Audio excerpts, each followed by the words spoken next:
K-pop Demon Hunters 2 is real. Here's what we already know: K-pop Demon Hunters just broke its final Netflix record, as it is now the most watched original movie in the history of the service, passing up Red Notice with 236 million views. And unlike Red Notice, there is now an actually good movie on top of the list. Now we have an update about K-pop Demon Hunters 2, and it's more promising than the alleged Red Notice 2 that was previously announced and will apparently never happen. THR is reporting that Sony and Netflix have now entered talks about making the sequel, which is different than the news from a bit ago that Sony was in talks with directors Chris Applehands and Maggie Kong about making the sequel to K-pop Demon Hunters 2 is happening, but it's all a bit complicated, as you may wonder what Sony is doing here at all. K-pop Demon Hunters was made by Sony Pictures Animation, of the famed Spider-Verse movies and others. It was the first movie Sony made under a first-look deal for films that were meant to be made for streaming, rather than theatrical release.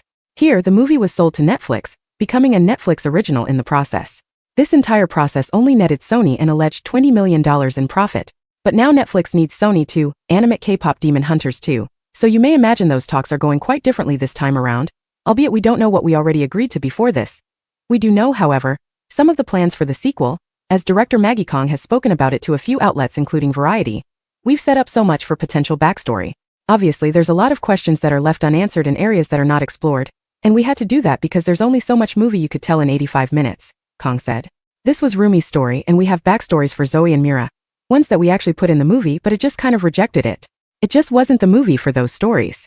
It will not be a full prequel, but given that it will obviously keep the core HUNTR/X trio, we will get information on the other girls when previously we've practically had none. Again, it's an 85-minute movie, as she says. Rumi actress Arden Cho has commented that she was like to see Rumi try to save Jinwoo in the sequel, who is dead, but in this magical fantasy world, what is dead?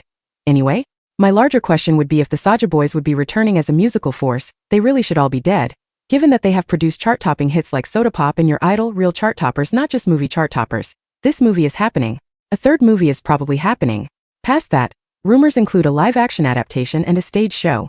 You could imagine a spin-off animated series, but Sony Pictures Animation can only be stretched so thin. We will await further official announcements from here.